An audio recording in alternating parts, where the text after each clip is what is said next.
On peut calculer en chimie, donc je vous avais dit il y a trois grandes familles de modélisation. Il y a la modélisation par chimie quantique, la modélisation avec des méthodes empiriques qui est beaucoup plus limitée en termes de propriétés accessibles que la modélisation par chimie quantique. Et puis tout ce qui est le drug design, toutes les questions de docking, de similarité, de propriété, des histoires de log de paix, etc., qui sont très utilisées dans le milieu industriel. Et ce n'est pas l'objet de cet enseignement-là. Donc pour ceux qui sont en sciences du vivant, vous verrez du docking, vous ferez même des TP de docking à ce semestre-là qui s'annonce. Donc vous verrez l'autre côté de la modélisation, celui que moi je ne vous fais pas, que je ne vous fais pas ici. Et donc je vous avais donné un certain nombre de propriétés, et puis ça semblait assez, finalement si on y réfléchit, ça a l'air assez miraculeux, puisque vous avez ici le résumé de quelques propriétés accessibles. On peut avoir accès à des propriétés thermodynamiques. On peut avoir accès à l'énergie interne, l'enthalpie à une température donnée, l'énergie libre, l'enthalpie libre à une température donnée. On peut avoir des données spectroscopiques, que ce soit de la spectroscopie, on va dire structurale, comme la spectro des rayons X, la cristallographie. On peut avoir accès à des données vibrationnelles, les modes de vibration, observables soit en Raman, soit en infrarouge. On peut avoir accès au déplacement chimique, c'est-à-dire à la RMN. Non seulement au déplacement chimique, mais je vous le dirai dans la partie RMN, on peut aussi faire... vous savez, je ne vais pas faire de spectroscopie ici, mais je vais quand même faire une petite digression. En RMN, vous avez la RMN des noyaux qui ont un spin 1,5, le proton, typiquement, le phosphore 31, le fluor 19. Mais lorsque vous avez un noyau qui a un spin supérieur à 1,5, ce noyau, il est dit quadrupolaire. Et les noyaux quadrupolaires, on peut aussi faire de la RMN, des noyaux quadrupolaires, mais c'est un autre type de RMN que celui auquel vous êtes habitué. Donc la RMN des noyaux à spin 1,5. Et on peut aussi, donc, cette RMN-là, c'est le noyau interagit avec il se crée autour du noyau un gradient de champ électrique qui interagit avec le champ magnétique appliqué. Et donc cette interaction entre le gradient de champ électrique créé par le noyau et le champ magnétique appliqué, qui donne naissance à ce qu'on appelle des constantes de couplage quadrupolaires, qui n'ont rien à voir avec les constantes de couplage de la RMN que vous connaissez, ça aussi c'est des choses qui peuvent se calculer. Donc on peut avoir des propriétés à RMN, non seulement de la RMN des noyaux à spin 1,5, mais également de la RMN des noyaux à spin supérieur, spin nucléaire supérieur à 1,5. Donc ça c'est possible aussi. On peut avoir aussi accès à des informations de type absorption, enfin interaction entre électrons et photons, c'est-à-dire tout ce qui est la spectroscopie d'absorption UV visible, mais également jusqu'à une certaine limite de précision, tout ce qui est fluorescence et phosphorescence. Donc ça a l'air assez miraculeux, d'autant plus que j'essaierai de vous expliquer à la fin comment on peut rajouter des effets de solvant. Et puis on peut même faire calculer des chemins réactionnels, c'est-à-dire avoir accès à des informations sur la cinétique d'une réaction, au sens large. Donc on peut faire de la thermo, de la cinétique. Donc tout ça a l'air assez miraculeux, sauf que vous verrez très vite dans nos salles de TP, qui en plus sont des machines un peu obsolètes, un peu anciennes, que ça prend du temps. C'est très long. C'est très long de faire ces calculs-là. Et je vous ai montré les types d'ordinateurs, de centres d'armoires de calcul sur lesquels on fait ce genre de simulation dans le contexte actuel de la recherche fondamentale. C'est des grosses machines, c'est des grosses armoires, des grosses puissances de calcul qu'il faut pour mettre en œuvre ces méthodes-là. Donc la réalité chimique, elle est souvent complexe. Soit elle est complexe parce que les molécules sont très compliquées, elles sont très grosses, et puis il peut se passer plein de phénomènes au sein de la molécule. Soit elles sont complexes parce que le phénomène intrinsèque de la molécule est lui aussi complexe. Quand vous avez une molécule qui est vue comme un aimant moléculaire, que vous avez des couplages entre les moments magnétiques des électrons, du couplage spin-orbite, etc., qu'il y a derrière de la physico-chimie sous-jacente qui est complexe, ça aussi c'est un phénomène très complexe. Donc toute la problématique des aimants moléculaires, par exemple, essayer de stocker de l'information à l'échelle d'une molécule, en faisant un petit aimant, ça aussi c'est extrêmement compliqué, et c'est une description qui est très très longue en termes de temps de calcul. Donc on est tout le temps en train, j'avais conclu quelque part par là, tout le temps en train de essayer de faire un compromis entre le coût du calcul et la précision que l'on veut essayer d'atteindre. Donc je reparlerai de ces questions de précision en temps utile. Donc là maintenant, on va rentrer un petit peu dans le dur. Je vais rentrer un peu dans le dur en regardant les calculs d'énergie, parce que ça commence toujours comme ça. Lorsque je veux atteindre une propriété quelle qu'elle soit, la condition nécessaire, pas forcément suffisante, mais la condition nécessaire, c'est de calculer son énergie. Donc, avec les méthodes de chimie quantique, les logiciels que l'on utilise ou que parfois on conçoit, puisque certains de mes collègues conçoivent des logiciels de chimie quantique ou rajoutent des fonctionnalités à des logiciels de chimie quantique, ça fait partie aussi du métier, mais disons que dans le monde de la simulation par chimie quantique, juste de la simulation, ce qu'on cherche à résoudre, c'est l'équation de Schrödinger, et en général, c'est l'équation de Schrödinger indépendante du temps, h psi égale psi. Donc pour résoudre cette équation, en chimie quantique, il y a deux grandes familles. Il y a la famille qui s'appuie sur la théorie de la fonction d'onde. Alors la fonction d'onde, c'est psi. Ça, c'est la fonction d'onde. Dans l'équation de Schrödinger.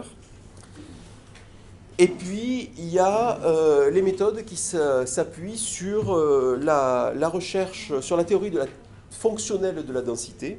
Alors la densité, c'est ce qu'on note souvent ρ, et disons pour l'écrire de façon simplifiée que la densité c'est le carré de la fonction d'onde. Alors pour être rigoureux, c'est le module au carré de la fonction d'onde pour l'écrire de façon un peu propre. Ces deux grandes familles de méthodes. Donc quand vous avez l'équation de Schrödinger ici, concrètement, quand on fait une simulation, quand on cherche à résoudre l'équation de Schrödinger, H, c'est ce qu'on appelle l'opérateur hamiltonien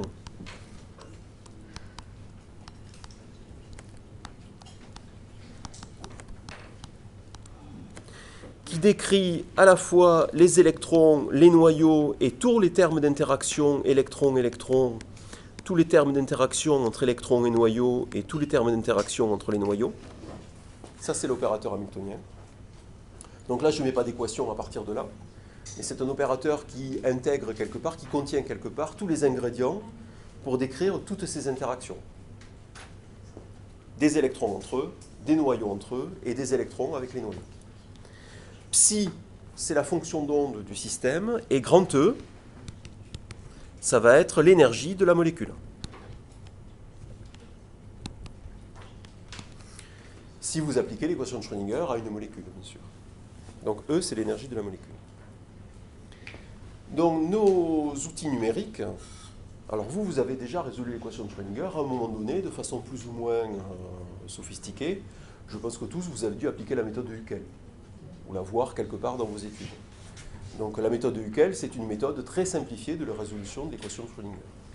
Donc nous, on utilise des méthodes. Alors Huckel, ça se fait sur un PC de bureau, ça se fait en 3 secondes. La résolution de l'équation de Schrödinger par la méthode de Huckel. Mais vous vous rappelez que par la méthode de Huckel, on a accès qu'aux électrons pi et à la fonction d'onde pi, uniquement. Avec les méthodes standards que vous allez utiliser, vous ne vous posez plus de questions de est-ce que c'est applicable aux électrons sigma, aux électrons pi, ou à d'autres types d'électrons, aux électrons delta ou autres. Vous mettez, tout est résolu en même temps. Ça traite tous les électrons et tout type de noyaux. Donc deux grandes catégories de méthodes, les méthodes WFT. Les méthodes WFT qui cherchent à résoudre directement cette équation, et les méthodes dites DFT, Density Functional Theory, les méthodes de la théorie de la fonctionnelle de la densité. Donc la densité étant cet objet ici, qui est le module au carré de la fonction d'onde. Donc ça cherche aussi à résoudre l'équation de Schrödinger, mais en s'appuyant sur la densité électronique plutôt que sur la fonction d'onde, sachant qu'il y a une relation unique entre densité et fonction d'onde. Alors là, oui, j'ai un transparent après là-dessus.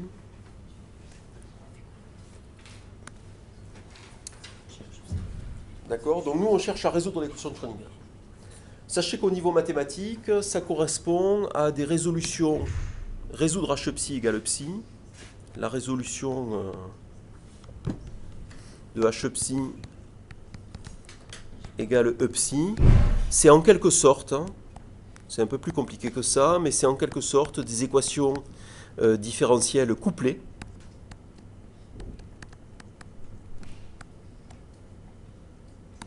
C'est plus compliqué que ça, il y a des variantes, c'est pas tout le temps comme ça, des fois c'est pas du tout des équadifs, mais en gros, les méthodes qu'on emploie, c'est comme des équadifs couplés. Et c'est beaucoup d'équatifs couplés. Et ça, c'est des équations différentielles couplées qui passent par la résolution de ce qu'on appelle des diagonalisations de matrices.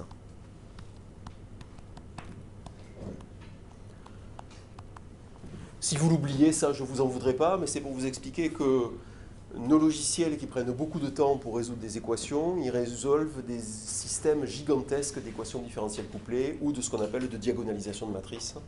Et donc ça prend du temps. Quand vous avez une matrice qui fait, je ne sais pas moi, 1 million par 1 million d'éléments, sa diagonalisation prend du temps. Donc voilà, donc c'est des équations un petit peu complexes à résoudre. Donc il y a toute une machinerie mathématique dans ces logiciels de simulation qui est extrêmement complexe. Donc vous n'en verrez que l'aspect utilitaire, c'est-à-dire que vous mettrez en input la géométrie d'une molécule. Je vous ai montré lundi comment on fait pour construire en 3D une molécule. Vous mettrez en input la géométrie d'une molécule, c'est-à-dire les positions des atomes les uns par rapport aux autres, le type d'atome, et en output, vous aurez une énergie. Vous aurez aussi des orbitales moléculaires, mais on vous fera très peu travailler sur les OM en TP. On vous fera surtout travailler sur des données énergétiques et spectroscopiques. D'accord ? Donc toute la machinerie interne, pour vous, ça va être une boîte noire. Donc quand on fait de la simulation, nos outils sont des boîtes noires. Mais je vous dis quand même un petit peu ce qu'il y a sous le capot de la boîte noire. Ce que vous avez besoin aussi quand même de savoir dans les fondements un peu théoriques, et ça c'est un aspect vraiment qui me semble important, même si peut-être vous l'avez occulté de votre mémoire, c'est que ce qu'on va faire, c'est qu'on va résoudre l'équation de Schrödinger dans le cadre de l'approximation de Born-Oppenheimer.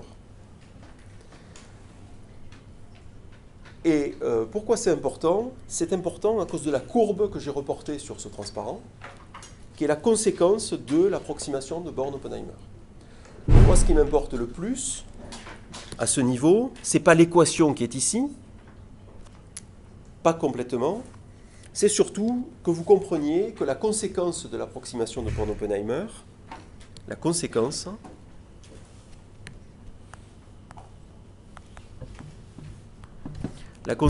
dans le cas d'une molécule diatomique, c'est ce schéma ici. Ce schéma-là, que vous avez déjà vu à un moment ou à un autre, et même sûrement à plusieurs reprises dans vos enseignements, c'est la conséquence de l'approximation de Born-Oppenheimer. Dans l'équation que vous avez en haut à droite, que j'ai encadrée, vous reconnaissez l'équation de Schrödinger. Et s'il y a un point sur lequel je veux insister, c'est qu'on a fait apparaître dans l'équation que la fonction d'onde dépend de paramètres. Et que l'énergie aussi dépend d'un paramètre R. Ce paramètre R, c'est quoi? C'est juste un raccourci. Grand R, c'est un raccourci pour dire que ce sont les coordonnées de tous les noyaux.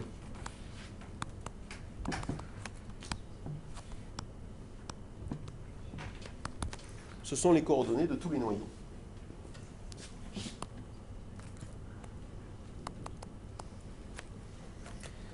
Donc l'énergie est une fonction de la position des atomes. L'énergie est une fonction de la position des atomes.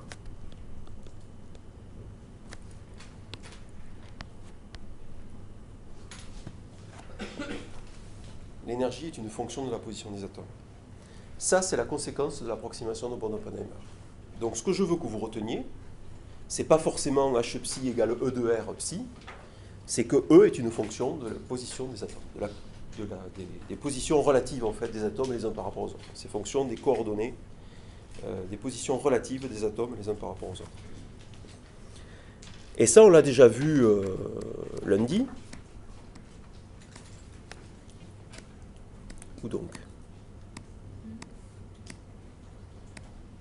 Ah.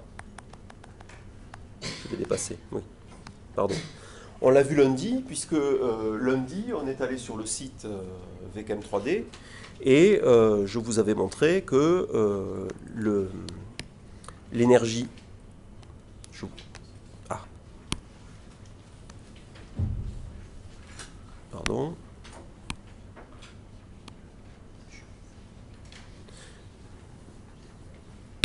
Voilà. Je vous avais montré que l'énergie du butane était dépendant de l'angle de torsion autour de la liaison centrale carbone-carbone. D'accord?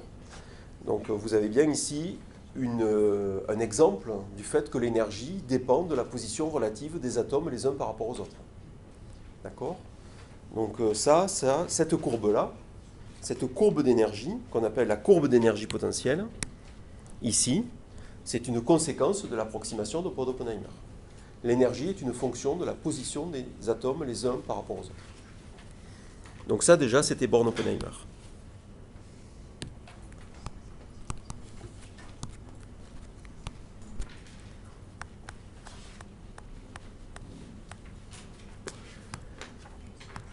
C'est ainsi que pour une molécule diatomique, lorsque vous avez une molécule diatomique, vous avez, ça c'est l'exemple de la molécule H2, vous avez ici l'évolution de l'énergie de H2, en fonction de la distance entre les deux atomes d'hydrogène. Et vous connaissez bien cette courbe-là. Vous savez qu'elle a cette forme ici. D'abord, ce qu'on appelle... donc ça, c'est une espèce de mur énergétique qui retranscrit le fait que les deux atomes d'hydrogène ne peuvent pas fusionner entre eux. Lorsque vous avez les deux atomes d'hydrogène qui sont très proches l'un de l'autre au sein de la molécule, s'ils se rapprochent trop près, il y a une très forte répulsion, ne serait-ce que des noyaux des deux noyaux l'un par rapport à l'autre, très forte répulsion, et l'énergie augmente fortement lorsque vous avez la distance hydrogène-hydrogène qui est très courte.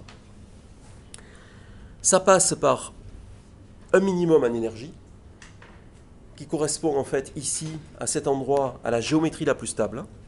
Ça, c'est la géométrie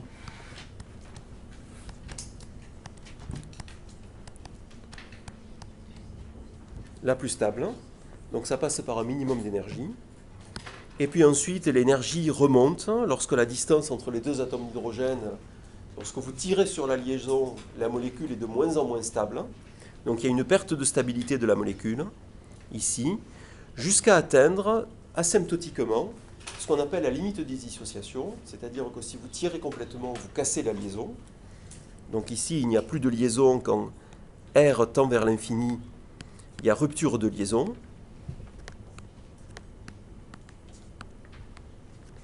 Rupture de liaison, et ça tend vers l'énergie de deux atomes d'hydrogène.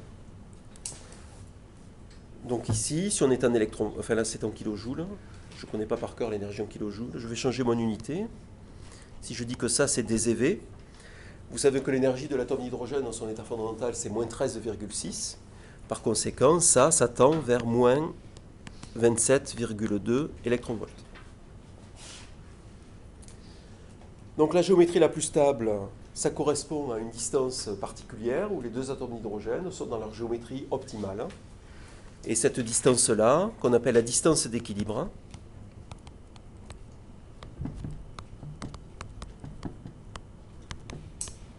cette distance d'équilibre, elle vaut, dans le cas de l'hydrogène, elle vaut 0,74 angstrom. Et je n'ai pas pris mon anti-sèche, donc je ne sais plus quelle est ce qu'on appelle l'énergie de dissociation. C'est pas grave. Et donc la différence d'énergie entre le fond de la courbe ici.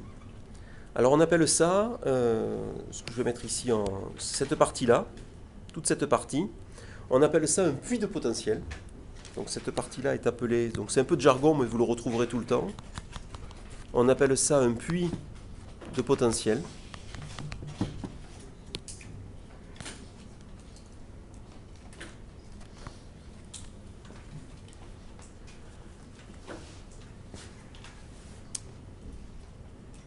La distance d'équilibre, donc toujours dans les commentaires, c'est que la distance d'équilibre RE, elle est telle que quoi? Elle est telle que vous êtes ici, à un endroit où vous avez une tangente horizontale. Ça aussi, ça me resservira, parce que de temps en temps, ça c'est des maths de base, hein, ça me resservira pour vous présenter un peu dans le cas général, quand on cherche une géométrie d'équilibre, ce qu'on fait. Donc cette distance d'équilibre, elle est telle que la dérivée de l'énergie, je suis à une dimension, ce n'est pas une dérivée partielle, elle est telle que la dérivée de l'énergie par rapport à la distance entre les deux atomes d'hydrogène est égale à 0. Donc la distance d'équilibre, la distance d'équilibre RE, la distance d'équilibre, qui vaut 0,74 angstrom, en pratique correspond au fond du puits de potentiel. C'est l'endroit où la molécule est la plus stable. Donc vous avez une stabilité optimale à cet endroit. Et mathématiquement, ça correspond au fait que la dérivée de l'énergie est égale à 0. C'est le seul endroit de la courbe, sauf à la limite de dissociation, où la dérivée est égale à 0. Quant à la double flèche en pointillé qui est là, cette quantité ici, dE, c'est ce qu'on appelle l'énergie de dissociation de H2. Donc c'est la différence d'énergie entre le fond du puits, l'endroit où la molécule est la plus stable, et la limite de dissociation. Ça, c'est la plus petite, l'énergie de dissociation. Vous avez vu ça en thermo, en L1, on fait ça déjà. C'est la plus petite énergie qu'il faut fournir pour casser la liaison entre les deux atomes d'hydrogène. Donc cette énergie de dissociation est la plus petite énergie qu'il faut fournir pour casser les deux atomes, la liaison entre les deux atomes d'hydrogène. Donc si vous avez une molécule d'hydrogène à son mouvement vibrationnel près, la distance entre les deux atomes va être de 0,74 angstrom. Et si vous fournissez, si vous arrivez à chauffer ou irradier avec un photon ou je ne sais pas quoi, à apporter de l'énergie à cette molécule et à lui apporter cette énergie ici, cette énergie-là, précisément, eh bien vous allez casser la molécule d'hydrogène. Donc c'est la plus petite énergie qu'il faut fournir pour casser la liaison. C'est aussi ce qu'on appelle des fois une énergie de liaison. Donc énergie de dissociation, énergie de liaison, c'est cette quantité dE. Voilà, donc tout ça c'est ce qui est contenu dans l'approximation de Born-Oppenheimer. Et moi c'est ça qui m'importe, c'est ça que je veux que vous reteniez. Pour moi c'est le plus important. Parce que là je vous ai présenté ce concept pour une molécule avec deux atomes, deux noyaux. Et c'est généralisable, un peu plus compliqué, mais c'est généralisable à une molécule de dimension 4.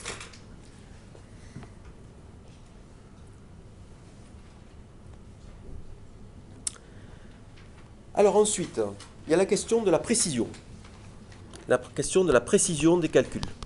Précision de la résolution de H psi égale à E psi. Se pose la question de la précision.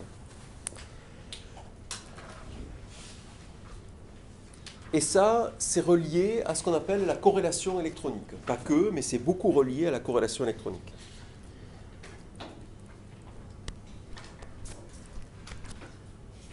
Donc la précision dépend d'un certain nombre de paramètres, mais l'un des paramètres extrêmement importants, dont dépend la précision des calculs, c'est ce qu'on appelle la corrélation entre les électrons. La corrélation entre les électrons, c'est quoi? Ce que j'ai écrit dessous, c'est l'interaction, ce qu'on appelle la corrélation, c'est l'interaction des électrons au sein d'un système, quel qu'il soit, donc d'une molécule.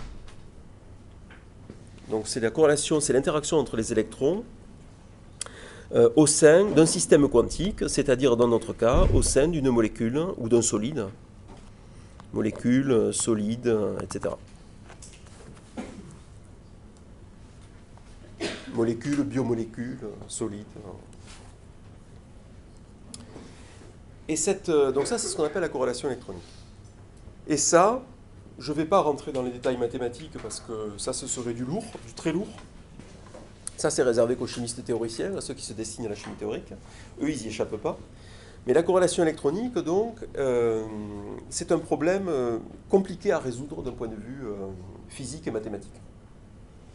Et donc, ce que vous avez sur ce schéma ici, ce que j'ai essayé de reporter, c'est la relation entre le niveau d'approximation. Donc là, vous avez le niveau d'approximation qui est sur l'échelle qui remonte vers le haut. Le niveau d'approximation, c'est-à-dire c'est de plus en plus approximatif. Les simulations sont de plus en plus approximatives quand on monte du bas vers le haut de cette échelle. Et sur cette même échelle, j'ai superposé une deuxième échelle, qui est l'énergie, ici. Parce qu'en fait, il faut que vous sachiez que si on résout l'équation de Schrödinger, h psi égale psi, si on fait une résolution exacte, donc si on fait une résolution de h psi égale psi exacte, on va avoir ici une énergie exacte. C'est-à-dire que avec la plus grande précision possible, on peut obtenir une énergie dite exacte d'une molécule, qui serait reliée en thermo à l'énergie interne. Donc en théorie, si on est capable de résoudre cette équation de façon exacte, on va avoir une énergie exacte. Donc il existe quelque part dans ce diagramme d'énergie une énergie exacte de ce qu'on appelle l'état électronique fondamental, qui est noté E0. Et ça, cette énergie-là, ça correspond à une simulation totalement précise, ou parfaitement précise, sans imprécision, allez. Ce serait une simulation sans imprécision.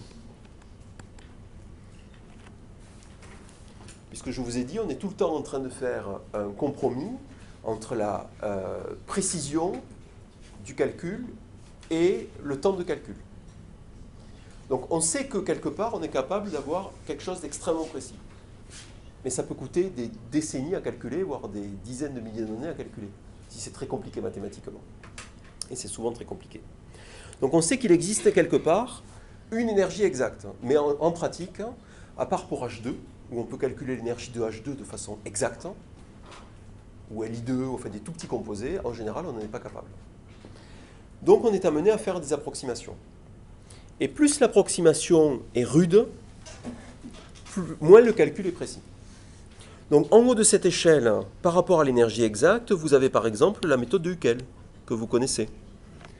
La méthode de Huckel, alors en plus, c'est une méthode qui ne prend pas en compte, si vous regardez ici, par rapport à ce pointillé, la méthode de Huckel ne prend pas en compte l'interaction explicite entre les électrons. Donc c'est ce qu'on appelle une méthode non corrélée. Donc non seulement elle n'est pas exacte, mais en plus elle néglige totalement la corrélation électronique. Après, vous avez une méthode de Huckel qui essaie de prendre en compte non seulement les électrons pi, mais également les électrons sigma. C'est une méthode dite de Huckel étendue aux électrons sigma. Et cette méthode de Huckel, elle aussi, elle n'est pas très précise. Ensuite, vous avez la méthode dite Hartree-Fock, qui fait partie des méthodes de résolution de la fonction d'onde, de méthode WFT, qui est plus précise que les précédentes, mais on n'est pas encore près de la solution exacte.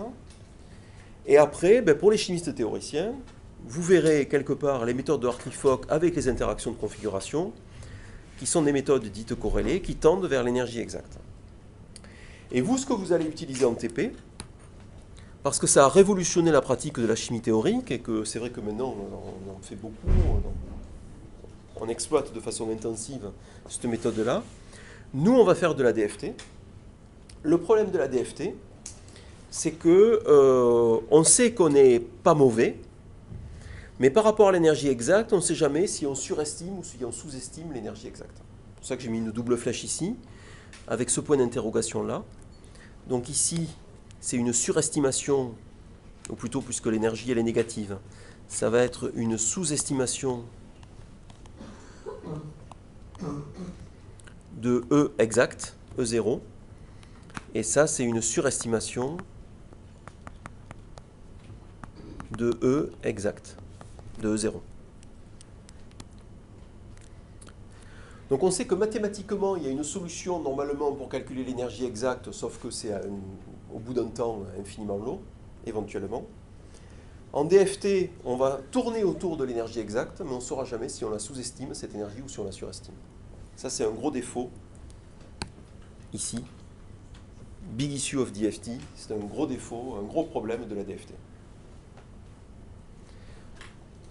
D'accord? Mais on va quand même faire ça. Et aujourd'hui, dans les pratiques de modélisation de la chimie par des méthodes de chimie quantique, c'est la DFT qui l'a vraiment emporté sur les méthodes WFT. La DFT est appliquée à des tas de systèmes. On sait que ça n'est pas exempt de défauts, mais dans l'ensemble, ça marche pas mal. Dans l'ensemble, ça marche pas mal. Voilà, donc retenez qu'en DFT, on ne sait jamais où est-ce qu'on est par rapport à l'énergie exacte. On ne sait jamais où est-ce qu'on est. Alors la DFT, c'est apparu, je vous ai mis ici, tiré du Web of Science, le nombre de publications chaque année. Donc c'est un histogramme, hein. Vous avez un abscisse des années, depuis 1965, naissance de la DFT, par Walter Kohn. Le père de la DFT, c'est Walter Kohn, qui est décédé il n'y a pas très longtemps. Donc la DFT a été inventée plutôt dans le contexte de la physique du solide. Donc c'est les publications qui traitent de la DFT, soit qui réfléchissent au fondement de la DFT en termes d'équations physico-mathématiques, soit qui exploitent la DFT pour faire des applications. Donc c'est le nombre de publications au cours des ans. Les méthodes WFT et DFT ont été récompensées par un prix Nobel en 1998. Donc Walter Kohn a eu le prix Nobel pour la DFT. Et c'est WFT, je vous redirai son nom, c'est un nommé John Pople, qui a obtenu le prix Nobel pour les méthodes dites WFT, donc en 1998. Et vous voyez ici les publications qui exploitent ou traitent de la DFT d'une façon ou d'une autre. C'est resté très confidentiel jusqu'au début des années 90. Un début d'augmentation à partir du début des années 90 de l'exploitation de la DFT et de tout ce qui va autour de la DFT, puisque, comme je vous ai dit, cette DFT, elle a des défauts intrinsèques, cette méthode. Elle a des défauts intrinsèques et il y a des gens qui réfléchissent pour essayer de l'améliorer et pour essayer que la DFT se rapproche le plus possible de l'énergie exacte.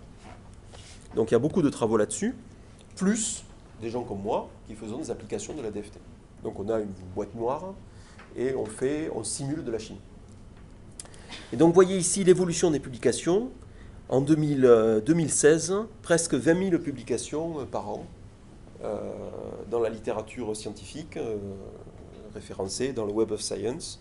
Près de 20 000 publications par an qui parlent de DFT, d'une façon ou d'une autre. Donc c'est quand même énorme.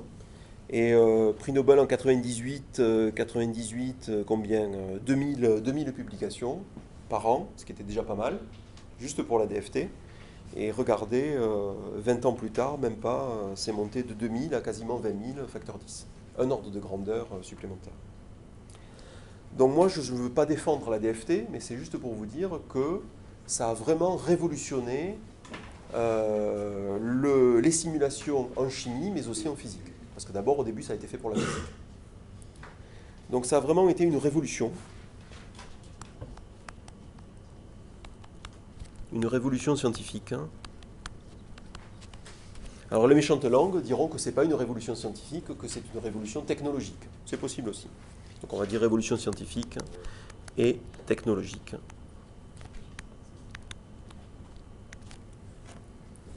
Voilà, donc en tout cas aujourd'hui, il y a beaucoup de publications expérimentales. Donc ces publis-là, hein, c'est aussi bien des publications purement théoriques que des publications expérimentales dans lesquelles il y a un soutien par la DFT, un support par la modélisation.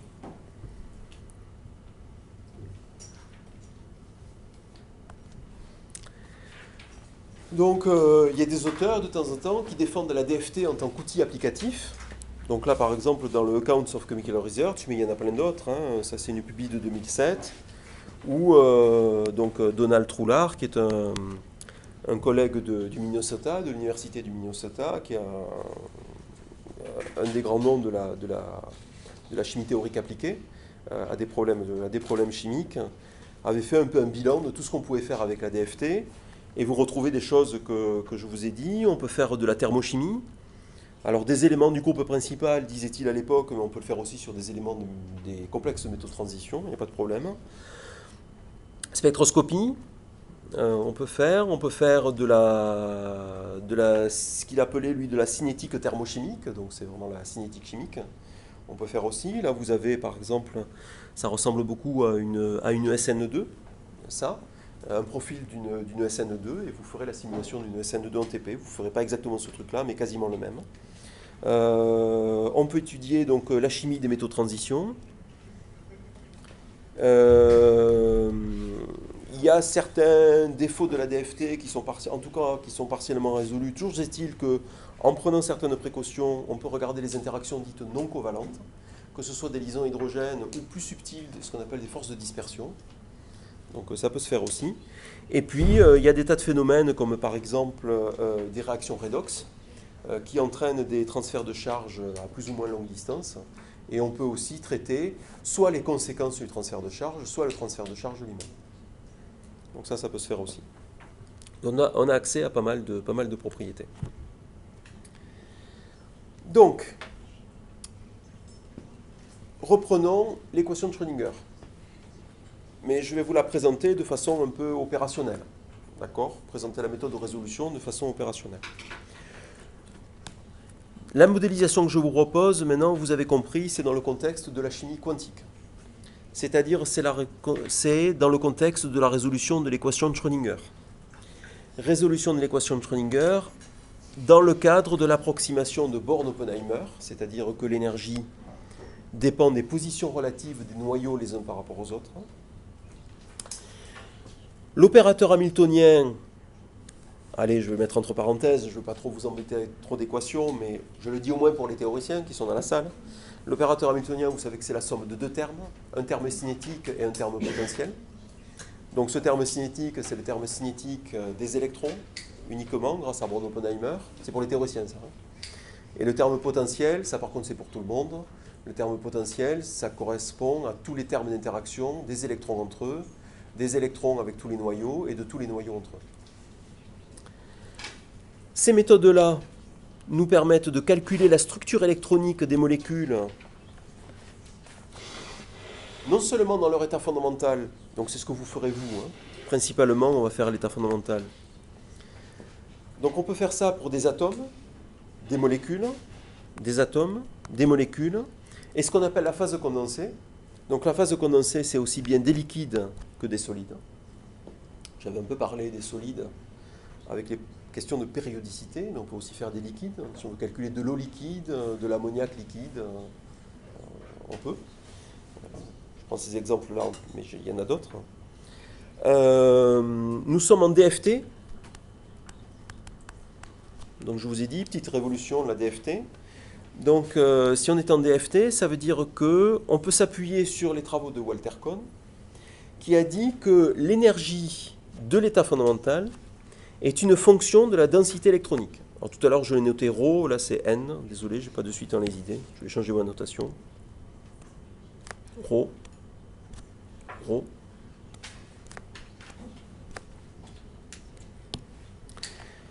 Donc c'est le théorème de Kohn. Alors en fait c'est Kohn et il avait travaillé avec quelqu'un qui s'appelait Sham, mais c'est Walter Kohn qui est le père de la théorie de la DFT. Sham c'était son doctorant. Donc Kohn a dit, si on connaît la densité électronique d'une molécule, il y a une relation unique entre densité électronique et énergie. Donc si on est capable de calculer grâce à la DFT la densité électronique de la molécule, eh bien on connaît automatiquement son énergie. Donc l'énergie est une fonction de la densité électronique. Donc 0 est une fonction de ρ. Et c'est une fonction unique de la densité électronique. C'est-à-dire que si vous avez une molécule qui a une densité électronique précise, elle ne peut pas avoir 50 milliards d'états énergétiques associés à cette densité. Une densité égale une énergie. Il y a une correspondance, ce qu'on appelle une bijection en maths. Correspondance univoque, on dit, entre densité et énergie. Le problème de la DFT, donc le problème de la DFT,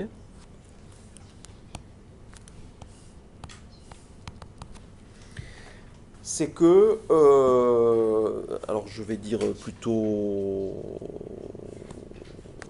je changerai ça à l'avenir. Donc c'est une fonction unique de la densité. Le problème, c'est que mathématiquement, on ne sait pas à quoi ressemble cette fonction. Donc le problème, c'est que cette fonction est essentiellement inconnue. Donc c'était pour les théoriciens, vous serez amené à voir à un moment donné la démonstration des équations de Kohn-Sham, du théorème de Kohn-Sham, pardon. Et vous verrez que c'est une démonstration élégante, c'est un raisonnement par l'absurde. C'est une démonstration élégante, mais cette démonstration ne nous dit pas à quoi ressemble la fonction de la densité. Donc en fait, on fait des tas, tout ce que vous avez besoin de souvenir, de vous rappeler à ce moment-là, c'est que pour résoudre l'équation de Schrödinger, en pratique, dans nos méthodes, on fait des tas d'approximations qui nous permettent de calculer l'énergie d'une molécule avec une précision raisonnable. Donc j'ai écrit quite accurately, donc c'est avec une précision raisonnable. D'accord? Donc par rapport à ma problématique où je sais qu'il existe une énergie exacte, hein, c'est notre façon de dire qu'en DFT, on ne sait jamais où est-ce qu'on est par rapport à l'énergie exacte, hein, parce que Walter Kohn ne nous a pas donné la forme de la fonction qui relie énergie et densité.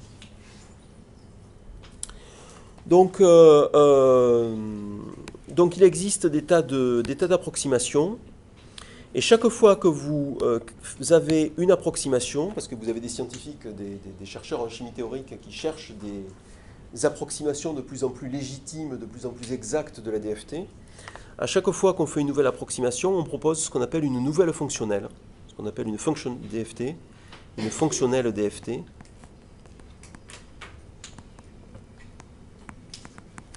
Et la fonctionnelle DFT, c'est ce qui permet de faire le lien entre énergie et densité électronique. Et donc il y a des tas de propositions, plus ou moins propres, plus ou moins fondées, de ce qu'on appelle des fonctionnels DFT, qui sont des fonctions mathématiques qui, en pratique, établissent ce lien entre densité électronique et énergie. Donc fonctionnels DFT qui font un lien. Donc les fonctionnels DFT établissent un lien entre densité et énergie.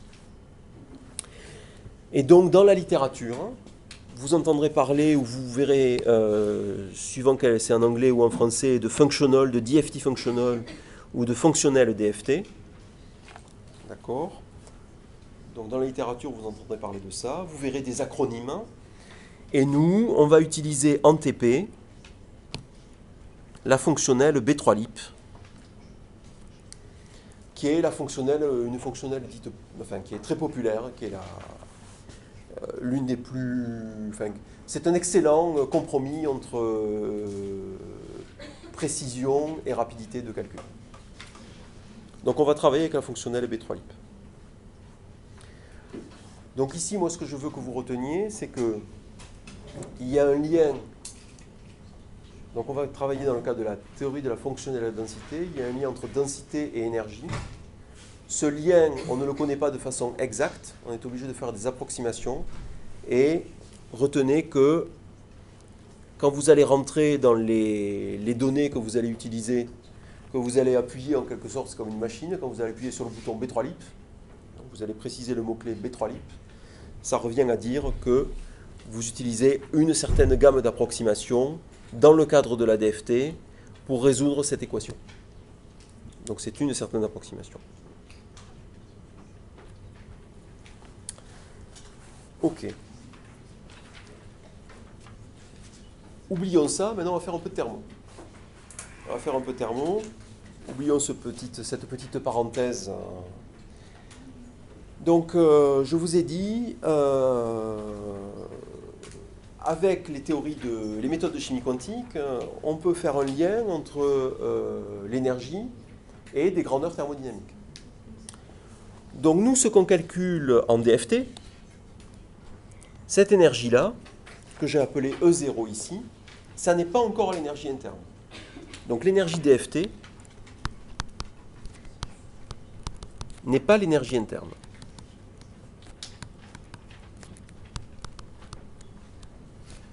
L'énergie interne U.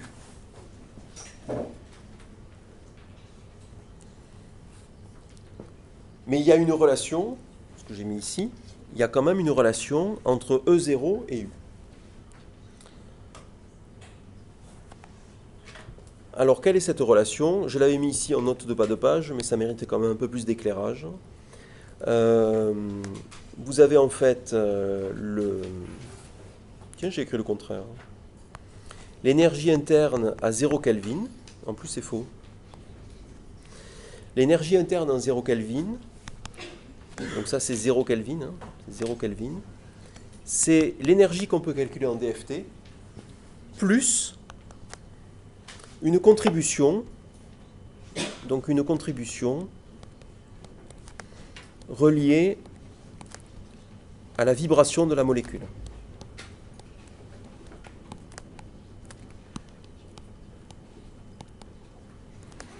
Donc l'énergie interne à 0 Kelvin, alors ça c'est de la thermo, c'est à la frontière entre thermo et chimie théorique. L'énergie interne à 0 Kelvin, c'est l'énergie DFT, plus une contribution énergétique qui est liée au fait que même à 0 Kelvin, vous avez une molécule qui a des mouvements vibrationnels. Et cette contribution ici, reliée à la vibration de la molécule, c'est ce qu'on appelle la ZPE, c'est ce qu'on appelle la zero point energy.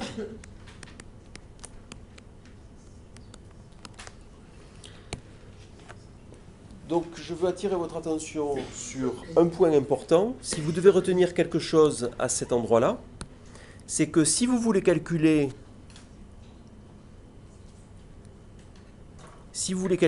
l'énergie interne à 0 Kelvin, vous aurez besoin de calculer l'énergie DFT plus les vibrations de la molécule. Donc si vous voulez faire un lien entre thermo et DFT, il vous faut non seulement connaître l'énergie DFT, mais également les fréquences en fait, de vibration de la molécule. Donc retenez ça, U à 0 Kelvin, énergie DFT plus quelque chose relié aux vibrations. Ça, c'est de la... En fait, ça vient des postulats de la mécanique quantique. Un postulat de la mécanique quantique qui dit que quand vous avez un système quantique, à 0 Kelvin, un système quantique ne peut pas être au repos. Il n'est pas figé, il n'est pas au repos. Donc un système quantique ne peut pas être au repos à 0 Kelvin. Ça fait partie des postulats de la mécanique quantique et ça vient de là. Et les molécules à 0 Kelvin, elles ont intrinsèquement un mouvement qui est le mouvement vibrationnel des noyaux les uns par rapport aux autres. Donc il y a une contribution qui est reliée à ça. Et ça, c'est ce qu'on appelle, cette contribution, c'est ça qu'on appelle la ZPE.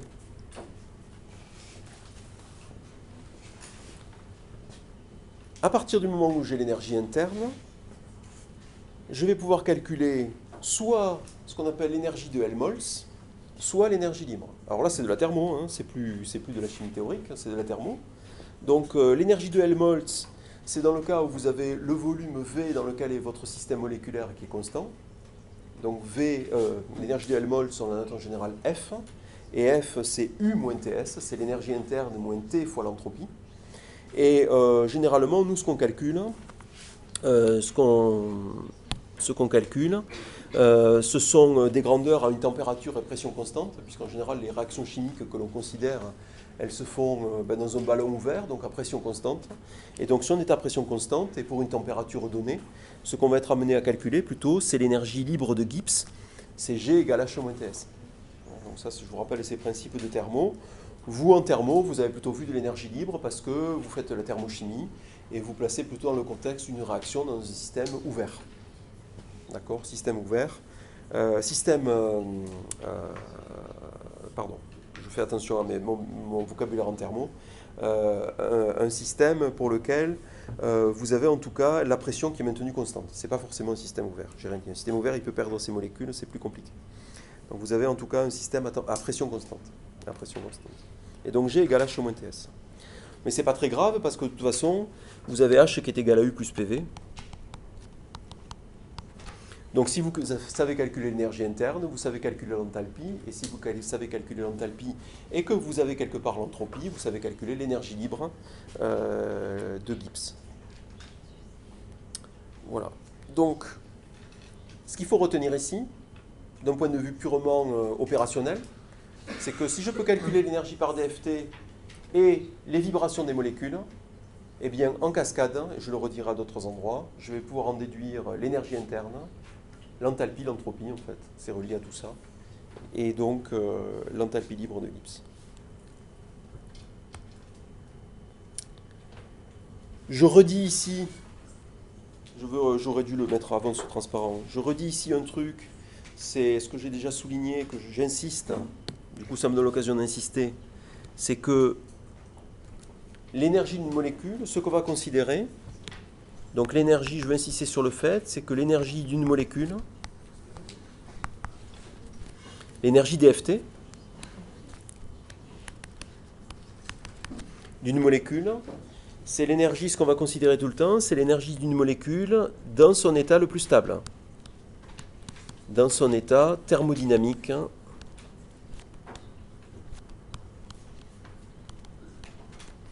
le plus stable.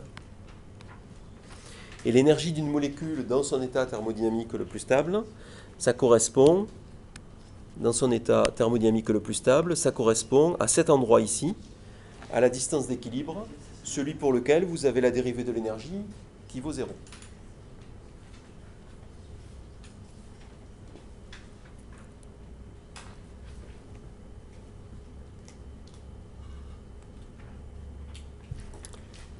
Et je vous propose de faire 5 minutes de pause. C'était un peu lourd. Je vais un peu aller, enfin, ça va être un peu moins lourd pour la deuxième partie.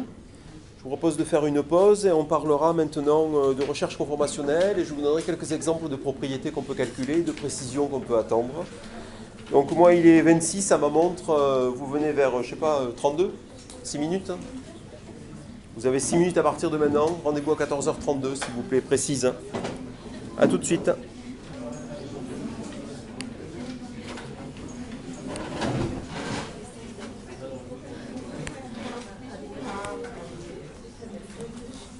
Donc je vous ai dit, ce que je vous ai présenté avant, je partais du principe de façon implicite que je considérais l'énergie dFT d'une molécule dans son état thermodynamique le plus stable. L'état thermodynamique le plus stable, ce n'est rien d'autre, ça correspond aussi, à la géométrie, ce qu'on va appeler la géométrie optimale du composé. Dans le cas de l'atome d'hydrogène, la géométrie optimale du composé, c'est pas compliqué. La géométrie optimale du composé, ça correspond à la distance d'équilibre. La géométrie optimale du composé, ça correspond à la distance d'équilibre. Et cette distance d'équilibre, elle est caractérisée par une fonction mathématique. Cette fonction mathématique, c'est la dérivée première de l'énergie par rapport à la distance. Donc si j'ai un moyen mathématique, alors pour vous, ça sera transparent. Vous aurez un logiciel qui va faire ça à votre place. Mais si vous avez un moyen mathématique de calculer l'énergie et la dérivée première de l'énergie, la dérivée première de l'énergie en maths, c'est ce qu'on appelle aussi le gradient.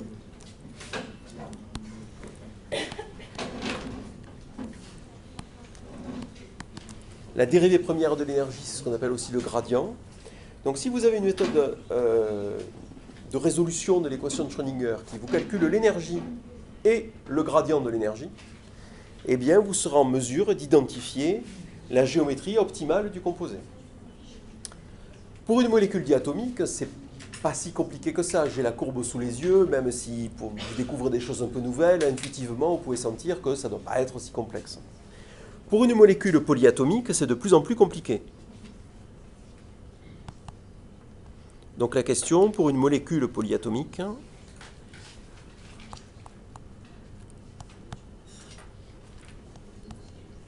ça va être le même principe, mais en plus complexe.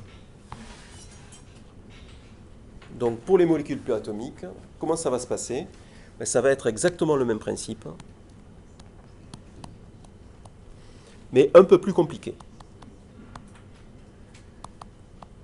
Un peu plus compliqué.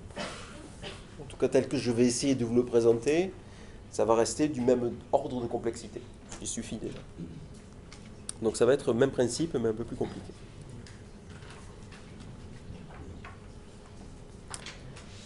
Donc ça m'amène à mon 4e paragraphe,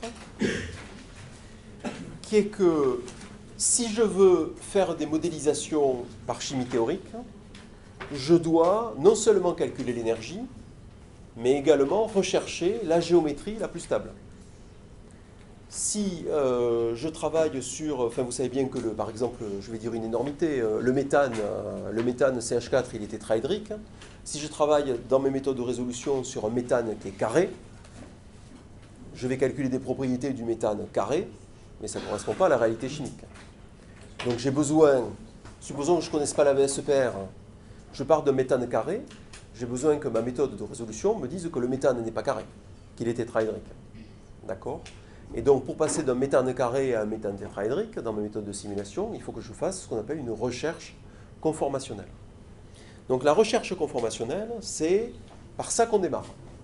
Tout logiciel, enfin toute plutôt stratégie de calcul, toute stratégie de calcul va démarrer par une recherche conformationnelle. Et ça donnera en particulier accès à des questions d'isomérisme structural. D'isomérie structurale. Donc comment on fait expérimentalement la recherche conformationnelle? Comment est-ce qu'expérimentalement on peut arriver à une information sur la géométrie d'une molécule? Ben, on a à notre disposition l'infrarouge et le Raman. Alors, l'infrarouge et le Raman, ça va vous donner une information sur les groupements chimiques qui sont présents. Et puis, éventuellement, de façon un peu dérivée, ça va vous donner une information sur des interactions intra- ou intermoléculaires. Donc ça va vous donner une information partielle sur la géométrie d'un composé, très très partielle. Pour des tout petits composés, c'est une technique que vous connaissez probablement pas, mais les micro-ondes, ce n'est pas qu'une technique pour chauffer les aliments, pour réchauffer des aliments. C'est aussi une technique spectro. C'est une technique spectro. C'est une technique spectro où on fait tourner les molécules par rapport à leurs axes d'inertie, ce qu'on appelle leurs axes d'inertie. Et ce mouvement de rotation des molécules provoqué, puisqu'en infrarouge, en Raman, vous faites une vibration des noyaux les uns par rapport aux autres, je vais y arriver. En micro-ondes, vous faites tourner les molécules au lieu de les faire vibrer. Vous les faites tourner sur elles-mêmes. Et les équations de physico-chimie sous-jacente montrent qu'il y a une relation entre ce mouvement de rotation et la géométrie de la molécule. Alors, c'est des techniques un peu pointues, et pour autant que je sache, pour des molécules très compliquées, c'est trop compliqué comme information. Le signal spectro est trop compliqué, et il est dur d'exploiter le signal spectro et de remonter à une géométrie moléculaire. Mais pour les petites molécules, c'est possible. Pour le méthane, par exemple, on peut faire du micro-ondes sur le méthane et remonter la géométrie. Donc ça, ce sont une technique. Après, vous avez la RMN. Je le fais dans le désordre. La RMN qui vous donne une information sur la connectivité entre les atomes, que ce soit entre le déplacement chimique, je suis un RMN standard des noyaux 1,5, que ce soit le déplacement chimique ou les constantes de couplage, ça va vous donner une information sur le squelette de la molécule et sur les positions relatives et la connectivité des atomes, des noyaux les uns par rapport aux autres. Donc ça vous donne une information complémentaire très très riche. Et après, il y a tout le domaine que je ne connais pas, où je pourrais rapidement vous dire des bêtises. Il y a tout le domaine de la RMN 2D, qui vous montre des corrélations encore plus fines entre les noyaux, et qui donne vraiment des informations de plus en plus précises sur les positions relatives des noyaux les uns par rapport aux autres. Donc ça, c'est vraiment une technique majeure pour avoir une idée de la géométrie. Et l'idéal, la technique idéale, mais ce n'est pas toujours possible,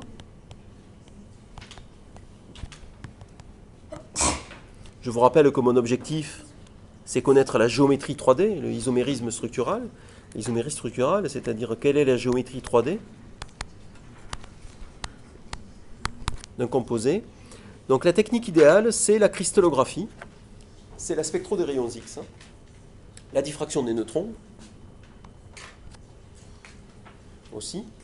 Donc c'est tout ce qui est la cristallo, donc diffraction des neutrons, diffraction des électrons.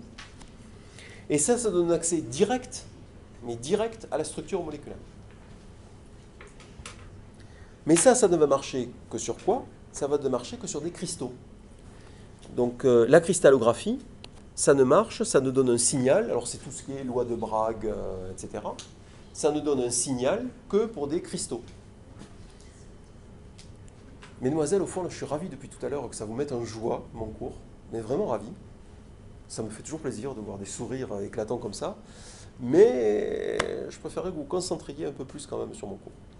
Même si j'apprécie vos sourires, je vous assure, mais je préférerais que vous restiez un peu plus mutique, s'il vous plaît. Donc la technique est là, c'est la cristallo. La contrepartie de la cristallo, c'est que comme son nom l'indique, ça s'applique à des cristaux, uniquement à des cristaux. Donc il faut que vous ayez un système cristallisé. Donc ça s'applique uniquement.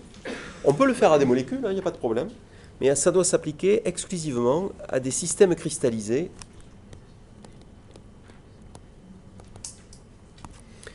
Et vous avez des composés qui résistent à la cristallisation. Vous pouvez essayer de faire repousser un cristal pour certains composés. Alors moi je ne sais pas exactement qu'est-ce que c'est, je suis théoricien. Donc je ne sais pas exactement qu'est-ce que c'est qui peut conditionner le fait qu'un cristal pousse ou ne pousse pas. Mais vous avez des molécules qui résistent à la cristallisation. Vous ne les cristalliserez pas, ça ne marchera pas. Mais si vous avez une molécule qui se prête à la cristallisation, si elle peut être cristallisée, là c'est bingo, puisque vous pouvez remonter directement à la structure moléculaire, la structure 3D de la molécule. Donc ça c'est la technique idéale, mais ça ne marchera pas tout le temps. Après, il y a aussi une question de dynamique. C'est-à-dire que quand vous êtes en cristallo, vous avez figé la molécule dans une conformation qui est généralement la conformation la plus stable. Mais quand vous commencez à regarder quelque chose qui se passe à température ambiante, au phénomène de température ambiante, voire en chauffant, éventuellement il peut y avoir des changements conformationnels. D'accord? Donc en cristallo, vous avez la molécule cristallisée dans une conformation, en général dans une conformation unique. Et ce que j'ai voulu mettre dans le dernier paragraphe, c'est que les grandes molécules, en général, peuvent exister dans des géométries stables, différentes. Elles peuvent avoir éventuellement plusieurs conformères. D'accord? Donc on peut avoir un isomérisme conformationnel. Et ça veut dire quoi? Ça veut dire que si une molécule de grande dimension a plusieurs conformères différents, généralement, et expérimentalement, je veux dire, ça veut dire que thermodynamiquement, tous ces conformères sont à peu près proches en énergie, ils ont tous à peu près la même énergie. Donc ça, c'est une complexité supplémentaire par rapport à une question de recherche conformationnelle. La détermination théorique, comment on fait? Donc ça, c'était la détermination expérimentale, c'est quelques techniques mises sur la table pour Après, je ne parle pas évidemment de la microscopie, Vous avez aussi la microscopie qui permet d'avoir un accès à la géométrie, alors plutôt des systèmes de grande dimension. Vous avez la microscopie à balayage électronique, vous avez les microscopies de type microscopie à champ proche, vous avez les microscopes à force atomique, d'accord? Donc vous avez aussi les techniques de microscopie que j'ai oubliées, que je rajouterai, il faudra que j'y pense. Comment? Oui, c'est microscopie à champ proche. C'est à celle-là que je pensais. Oui, microscopie à champ proche, c'était STM. C'est celle-là. Et vous avez la STM et puis vous avez AFM, KFM. Donc AFM, KFM qui sont les microscopies à force atomique ou à gradient de diffusion. Où là vous avez, parce que la microscopie à effet tunnel, c'est parce que vous avez une pointe, vous avez une molécule sur un substrat et vous faites passer un courant électronique entre la pointe du microscope et la molécule qui est sur la surface. Et les méthodes à force atomique, c'est que vous avez aussi une pointe, mais vous avez une pointe qui sonde de la surface, c'est-à-dire une pointe sur un support. Et ce que vous faites, voilà, c'est comme quelqu'un qui, si moi je ferme mes yeux, je mets mon doigt ici sur la surface de la table et je bascule mon doigt, hop, là, j'ai une résistance, donc je suis, etc., etc. Et voilà, et puis je fais un petit tour comme ça, et je reviens en arrière, et je continue. Ça, c'est les microscopes à force atomique. Et je peux comme ça sonder la forme de l'objet qui est posé sur la table. D'accord? C'est ça le principe de la microscopie à force atomique. Donc il y a des techniques de microscopie que j'ai oubliées.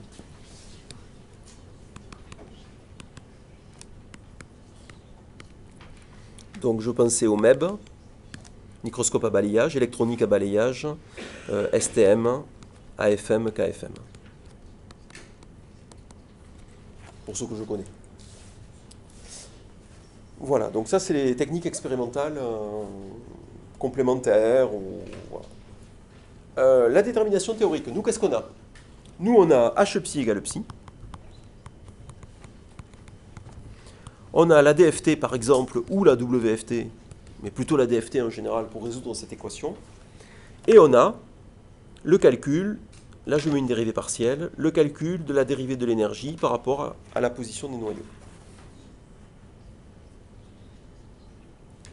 Donc on a ça.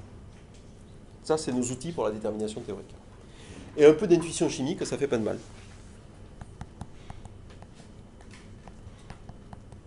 Un peu d'intuition et de connaissances chimiques.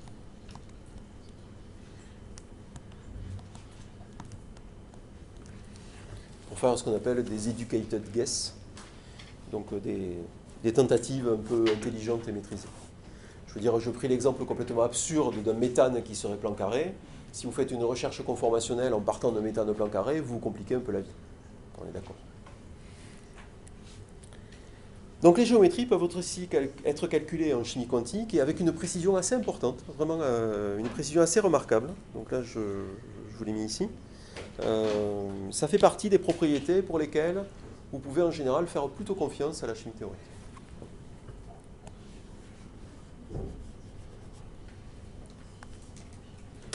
Alors, revenons à l'expérience. La cristallo. Ça, c'est un exemple. C'est un complexe d'or cristallisé. Donc ça, c'est mon collègue Heinz Gornitzka qui a fait ça, que vous avez eu en enseignement, hein, Heinz, vous l'avez eu. Hein. Voilà, donc c'est une des molécules de Heinz et de Catherine Emert, avec qui il travaille au LCC. Et donc ça, c'est une molécule cristallisée sur laquelle moi j'ai fait des calculs aussi. C'est un complexe dinucléaire d'or. Donc le complexe dinucléaire, c'est ça. Donc, ce que vous avez ici dans l'image en haut à gauche, c'est le cristal de ce complexe dinucléaire d'or. Donc vous avez les deux noyaux d'or ici, là et là, stabilisés par, chacun est stabilisé par deux carbènes N hétérocycliques, et vous avez ici un bras C3. En fait, ça c'est un seul composé. Avec un bras C3, vous avez deux carbènes, deux fonctions carbènes, séparées par un bras C3. Donc vous avez ici deux dicarbènes qui stabilisent chacun leur atome d'or. Et en plus, comme il y a des fonctions OH sur les bras latéraux du carbène, par liaison hydrogène, que vous voyez ici, par liaison hydrogène de ce côté, de l'autre c'est moins apparent, vous avez en plus les deux dicarbènes qui sont un peu fortement liés, enfin, grâce à la liaison hydrogène, ça fait un tout un peu plus cohérent quand même. Voilà.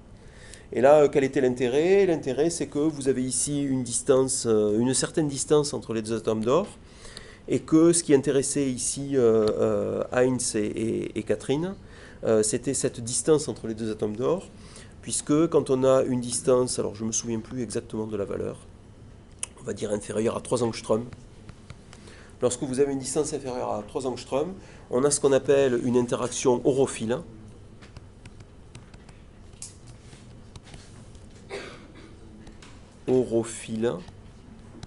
Et cette interaction orophile peut en particulier présenter des propriétés, un intérêt dans le cadre de ce qu'on appelle l'optique non linéaire. Donc ce qui les intéressait, là, Catherine et Heinz, c'était les propriétés d'optique non linéaire de ce type de composé. En tant que candidat pour faire des LED, parce que l'optique non linéaire, c'est le principe des LED, les LED que vous avez dans les appareils, dans les téléviseurs modernes. Voilà. Alors mettre de l'or dans les téléviseurs, je ne sais pas si c'était très, très intéressant d'un point de vue économique, mais en tout cas, c'était en tout cas intéressant d'avoir une idée des propriétés d'optique non linéaire. Et le rôle de la modélisation, c'était de voir si on pouvait comprendre s'il y avait un lien entre non seulement la longueur du bras central, mais également la longueur des bras latéraux des carbènes, voir s'il y avait un lien entre ces paramètres-là et la distance or-or. Donc est-ce qu'on pouvait anticiper une interaction orophile forte en fonction de certains bras latéraux. Voilà, c'était ça l'idée.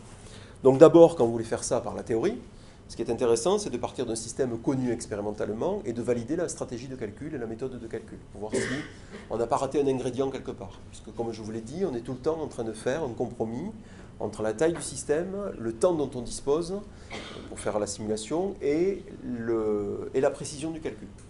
Or ici, une liaison orophile, c'est un truc qui est physiquement complexe parce que c'est ce qu'on appelle une force de dispersion qui permet d'avoir une interaction entre les deux atomes d'or. Donc c'est quelque chose de très fin, très faible, très fin. Donc c'est pas facile pour la théorie et on sait que ça fait partie des trucs qu'on peut rater si on a une mauvaise modélisation. Donc d'abord, il faut valider la stratégie, la méthode de calcul. Donc pour ça, il faut partir sur un système existant et voir si sur le système existant, on retrouve la géométrie expérimentale. Donc on part de la forme cristallisée. Donc ça, c'est une molécule qui se prête à la cristallisation. Donc vous avez ici un enchevêtrement qui est la forme cristallisée.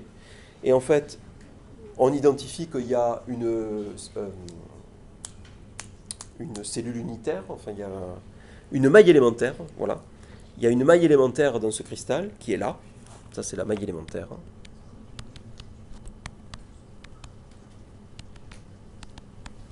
Ici. Donc il y a deux. Vous avez le. Oui. Qu'est-ce que ça veut dire enchevêtrement? Donc quand je dis enchevêtrement, là comme ça, quand je le regarde ici, quand je regarde ça, j'ai l'impression, avec un plaquage à 2 dimensions, j'ai l'impression qu'il y a plein de molécules les unes dans les autres, qui sont entremêlées, quoi. Hein, voilà. Et donc en fait, si on regarde de près, On retrouve toujours le même motif. C'est pour ça que c'est cristallin et que vous avez un signal de diffraction par une technique, là c'est de la cristallo de rayons X. Vous avez un signal de diffraction. Vous avez un signal de diffraction grâce à la loi de Bragg, blablabla, et des facteurs de structure. Ça, c'est les trucs de Heinz. Vous avez donc un signal de diffraction parce qu'en fait, au sein de cet amas de composés, vous retrouvez toujours le même motif, toujours le même, et ce même motif est résumé par cette maille élémentaire. Donc c'est cette maille élémentaire qui est reproduite dans toutes les directions de l'espace. Et c'est ça qui donne un signal de diffraction, et qui correspond à une structure cristalline. Donc du coup, le théoricien, qu'est-ce qu'il fait? L'expérimentateur, Heinz en l'occurrence, il me fournit en fait en pratique les coordonnées cartésiennes des noyaux. Et il me fournit ça, et moi je peux extraire, où est-ce qu'il est mon complexe? Il doit être, j'ai deux atomes, il doit être là. Non, il est là. Ouais, ça doit être ça. Et moi j'extrais ces coordonnées, je fais un calcul là-dessus. Et je retrouve comme l'expérience ce qui valide la stratégie de calcul, etc. Et après, on peut s'élancer dans des travaux plus, disons, de prédiction. Oui. Donc, quand vous dites que vous prenez le fichier qui est donné... Alors, concrètement, c'est un fichier CIF, cristallographique, je ne sais plus quoi. On a travaillé sur ce complexe en PD, Ah ouais. de cristallo. Justement, c'est pour ça que je vous demande, c'est quand vous prenez le ligand, ouais. Vous prenez les atomes, et après, dans la simulation, vous tapez dessus et vous retrouvez la molécule du réseau cristallin. Non, alors. En général, la molécule qui est cristallisée a quasiment la même géométrie, y compris en termes de distance interatomique, qu'une molécule qui serait dans le vide, sans voisin. Parce que c'est des liaisons tellement faibles entre les voisins, ça cristallise, mais elles sont les unes par rapport aux autres. C'est tellement faible comme interaction que la géométrie, les distances interatomiques, les angles de liaison, les angles de torsion dans un cristal, c'est les mêmes que la molécule toute seule. Si la molécule était toute seule. Ça, on le sait. Alors moi, j'ai deux stratégies. En général, on ne s'embête pas, on ne fait pas des calculs sur le cristaux, mais on a des méthodes, je vous avais dit lundi, on a des méthodes qui nous permettent de calculer éventuellement un système cristallin. Donc soit j'utilise des méthodes qui permettent de faire de la DFT sur des systèmes cristallisés, et donc je calcule ça, je prends la même maille élémentaire, et il y a des techniques mathématiques derrière pour reproduire infiniment cet empilement de mailles élémentaires. Mais ça, c'est utiliser une massue pour enfoncer une punaise. Parce qu'on sait qu'en pratique, ce n'est pas la peine de s'embêter avec ces méthodes-là qui sont plus compliquées quand même à mettre en œuvre. Si je fais moi un calcul sur une molécule toute seule comme ça, la molécule toute seule, comme si elle était dans le vide, dans l'évitation, molécule dans le vide, on dit, eh bien je vais retrouver la même chose que la géométrie cristalline. Donc je ne m'embête pas. Donc concrètement, j'extrais les coordonnées de ça, coordonnées x, y, z. Donc j'ai un fichier CIF, j'extrais les coordonnées x, y, z. Je mets ça en input dans mes méthodes en disant voilà, là c'est de l'or, là c'est du carbone, de l'azote, etc. Je calcule l'énergie par DFT. Et après je calcule la dérivée de l'énergie. Et ça me dit si la dérivée de l'énergie, elle vaut 0 ou pas. Et je fais ce qu'on appelle une optimisation de géométrie. J'ajuste un peu pour trouver véritablement, par rapport à l'énergie que je mets en input, où est-ce que j'ai exactement mon minimum en énergie. Et généralement, ça bouge très peu par rapport à l'expérience. J'y suis déjà. Vous avez fait ça avec Heinz quand au premier semestre? On avait cherché justement l'interaction horophile et on avait plusieurs étapes de la résolution de rayons X et on trouvait justement, on faisait le lien entre les distances interatomiques et chaque étape du... C'est très bien. Bon, on ne s'était pas concerté avec Heinz, mais... Très bien, parfait. Voilà. Donc ça, c'est l'idéal, évidemment. Si je me pose un problème conformationnel, l'idéal, c'est que expérimentalement, ça a déjà été résolu et qu'on connaisse la conformation de la molécule. Donc, dans tous les cas,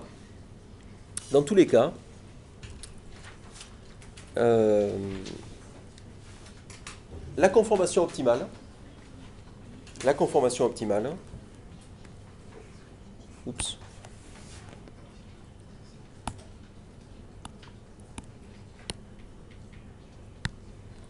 Dans tous les cas, la conformation optimale ça correspond à un minimum de l'énergie, ce qu'on appelle l'énergie potentielle, c'est-à-dire l'énergie dFT. E, c'est un minimum de l'énergie potentielle. D'accord? Donc dans tous les cas, la conformation optimale correspond à un minimum de l'énergie potentielle, c'est-à-dire l'énergie dFT E. Donc revenons à la molécule diatomique. L'énergie ici, c'est une courbe à 2 dimensions. D'accord? L'énergie, c'est une fonction pour une molécule de la distance entre les deux atomes. C'est une fonction de la distance. Et donc, ça, c'est ce qu'on appelle une potential energy. C'est une courbe d'énergie potentielle. Potential energy curve, c'est-à-dire PEC. C'est une courbe d'énergie potentielle. Et donc, la PEC, c'est juste un dessin à 2 dimensions. D'accord? L'énergie en fonction de la distance 2D. Énergie, distance, 2 paramètres, 2 dimensions. Je vous dis, pour les molécules polyatomiques, c'est beaucoup plus compliqué. C'est beaucoup plus compliqué pour le théoricien, parce que pour une molécule polyatomique, en fait, j'ai pas que 2 noyaux, j'ai grand N noyaux,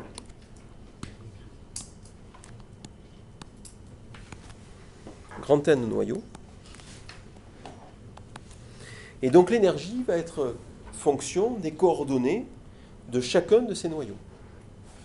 Donc c'est fonction des coordonnées de tous les noyaux. Donc vous avez 3N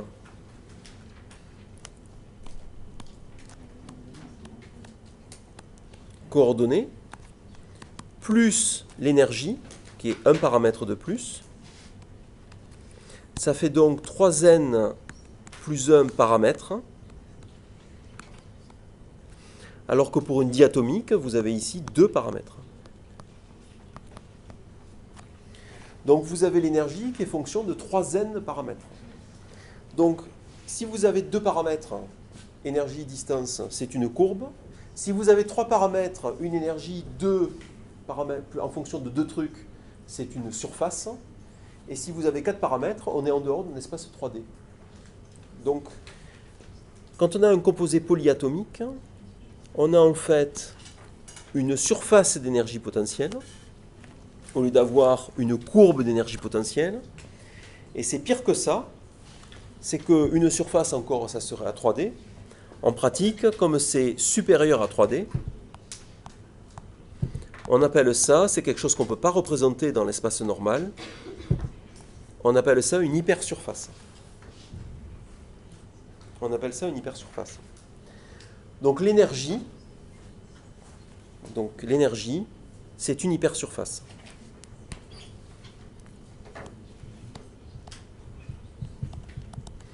C'est une hypersurface. En fait, ce qui le résume le mieux, c'est ça. Pour une molécule polyatomique, c'est une tentative de représenter à 3D l'énergie d'une molécule. Donc, à 2D facile, c'est une courbe. À 3D, enfin pour une hypersurface, dans un espace multidimensionnel, c'est une tentative de représenter les choses, c'est une image, c'est une vision imagée d'une hypersurface.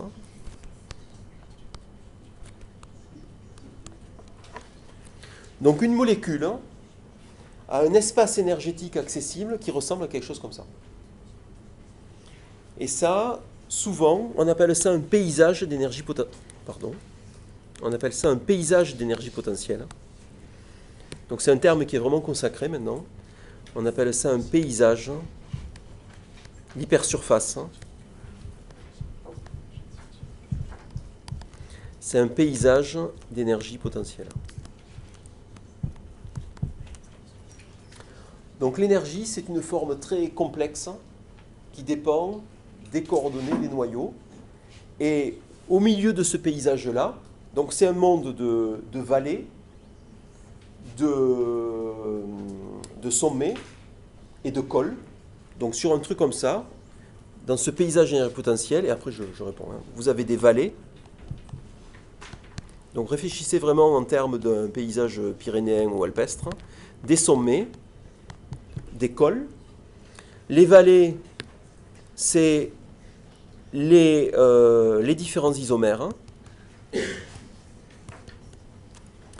Les sommets, c'est des trucs qui correspondent à des énergies monstrueusement élevées des composés. Et les cols, à votre avis, vous en termes chimiques, ça serait quoi?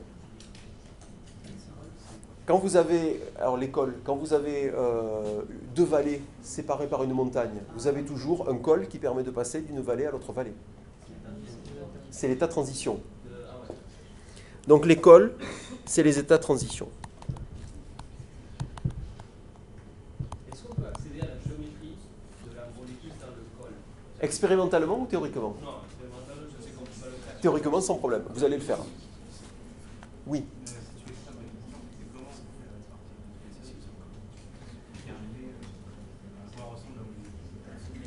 L'intuition chimique. Et en gros, ce serait entre les deux là, les deux trucs bleus.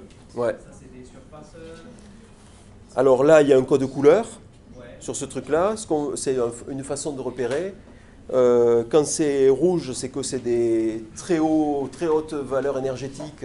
C'est sûrement ça correspondrait, le rouge, à des conformations moléculaires que la molécule n'explore pas. C'est trop haut en énergie. Le bleu, c'est tous les espaces, c'est toutes les conformations moléculaires que la molécule va pouvoir exploiter parce que c'est très stable en énergie. Donc en gros, les étapes permis, ce seraient les deux sortes de bosses, bleu et vers le haut. Les creux bleus. Les creux bleus, voilà, et vers le haut. Vers le haut, qu'est-ce que vous appelez vers le haut? Oui, c'est-à-dire que ça va pas passer la montagne qui est dans le milieu. Ah oui, alors ça c'est un truc, c'est-à-dire que si expérimentalement, ça veut dire quoi? Quand vous avez un système comme ça, c'est que si expérimentalement vous avez synthétisé un composé qui est tombé dans cette vallée, à température ambiante, il va pouvoir éventuellement subir quelques changements conformationnels pour rester dans cette vallée. Et pour pouvoir trouver une conformation très différente, aller dans l'autre vallée, il va falloir franchir ça, ou faire un grand tour comme ça, ce qui risque d'être très compliqué pour le système moléculaire. Donc ça veut dire qu'expérimentalement, si vous avez un système comme ça, que vous l'avez synthétisé dans cette géométrie, cette famille de géométrie ici, il y a les plus grandes chances que même en chauffant, ça reste là, et que ça n'aille pas faire un changement conformationnel pour aller là. Donc là, vous avez ce qu'on appelle une hypersurface d'énergie potentielle, où vous avez tous les composés les plus stables qui sont bleus.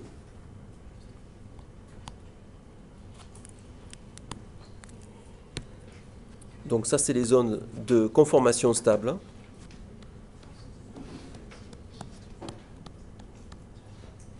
En rouge, les conformations très instables. Et à tous ces endroits, vous avez des cols qui permettent de passer d'une conformation à l'autre. Et ça, il y a des théorèmes qui disent qu'il y a toujours un col qui existe quelque part pour passer d'une conformation à une autre. Il y a toujours un col. Donc vous avez toujours un état de transition qui permet de passer d'une conformation à une autre conformation. Donc le rôle du théoricien et les méthodes de chimie théorique, c'est d'essayer, au milieu de ces paysages un peu complexes, de trouver la conformation optimale. Donc si vous avez un composé simple, c'est facile. Si vous avez un composé complexe, c'est pas évident. Une biomolécule, par exemple, avec sa structure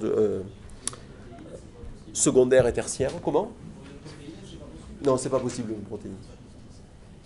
Personne ne l'a fait encore. Parce que j'avais vu que sur il y a une plateforme, je crois, hollandaise, qui fait justement avec une méthode, je ne comprends vraiment pas comment il tombe, mais c'est un jeu. Et apparemment, ils réussissent à trouver pas mal de motifs de protéines grâce à ce jeu. Non, ce qui est compliqué pour une protéine, ce qui est facile pour une protéine, c'est trouver la structure secondaire. La structure tertiaire, ça commence à être compliqué. C'est ça, en fait. C'est la structure tertiaire. C'est comment la protéine se replie sur elle-même. La structure secondaire, ça va. La structure secondaire, c'est des enchaînements. Vous connaissez votre enchaînement avec les acides aminés, et puis voilà. La structure secondaire, c'est pas compliqué. La structure tertiaire, c'est des liaisons faibles en plus. Et pourquoi à certains endroits ça va falloir se mettre en hélice, après faire un coude et puis faire une nouvelle hélice, etc. Ou faire un feuillet bêta, ou un tonneau bêta, ou je sais pas quoi. Ça devient plus compliqué. Mais toujours est-il que sur des composés de dimension moyenne, on peut y arriver. Donc pour résumer et pour faire quelque chose d'un peu plus symbolique,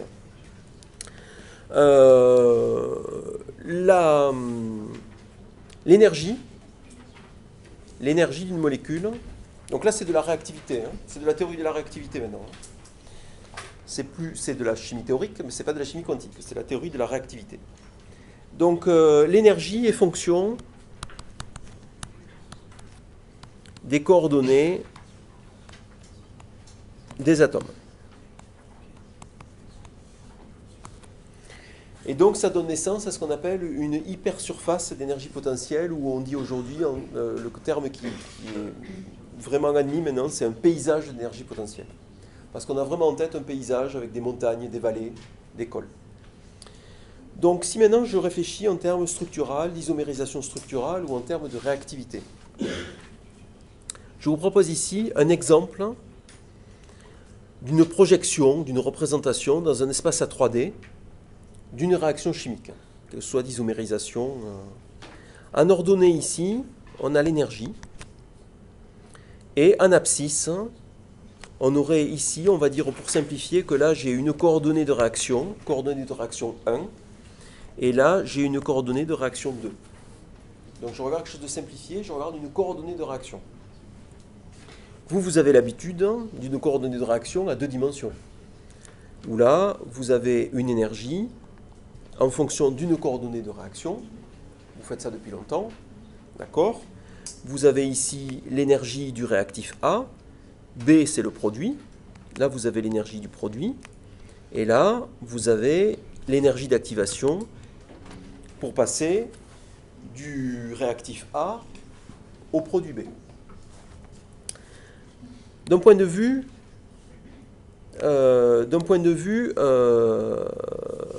réactivité, si je poursuis mes trucs ici, enfin je veux dire d'un point de vue description de ce truc-là, ça c'est un minimum d'énergie. C'est un minimum d'énergie. Là, j'ai un autre minimum d'énergie. Et là, j'ai un état de transition. Ça, c'est l'évolution de l'énergie suivant une coordonnée de réaction. Ce que je regarde ici, c'est la même chose. Donc ça, c'est la théorie de la réactivité. C'est l'évolution de l'énergie en fonction de 2 coordonnées de réaction. 2 coordonnées de réaction. Supposons que je pars d'ici, de A. Vous voyez A qui est dans une vallée. Une vallée qui est moins stable que la vallée de B. Donc vous avez ici A, qui est dans une vallée, qui est entourée de montagnes, plus ou moins élevées. Et vous avez ici ce chemin-là, pour aller de A vers B, c'est lui le chemin de réaction. Ce chemin-là, ce chemin, ça correspond exactement à ce que j'ai dessiné ici.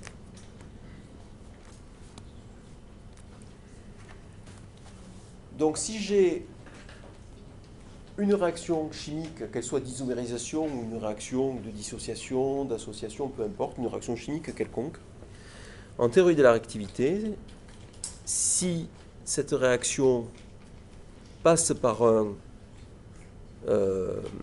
si cette réaction dépend de 2 coordonnées de réaction, je vais y arriver, si elle dépend de 2 coordonnées de réaction, j'aurais dû faire le contraire, CR1,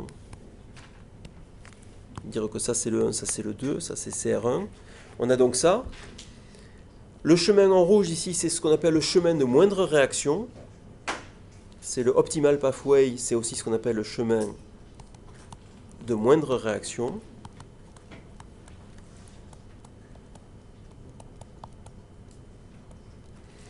D'accord ?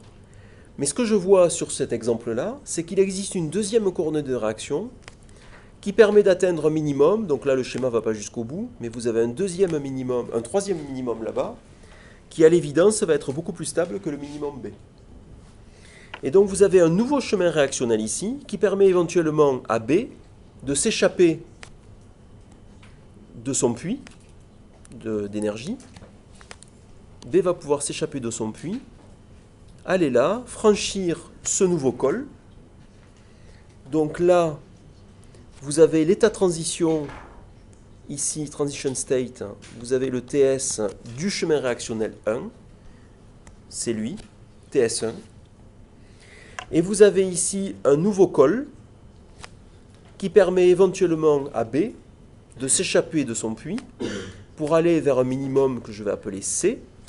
Et là, vous avez une structure en état de transition qui est l'état de transition le long du chemin réactionnel 2. Ça correspondrait à une réaction du type A donne B avec en passant par l'état de transition E. Donc c'est deux réactions consécutives. A donne B en passant par TS1 et B donne C en passant par un état de transition TS2. Donc ça, en chimie théorique, en chimie quantique,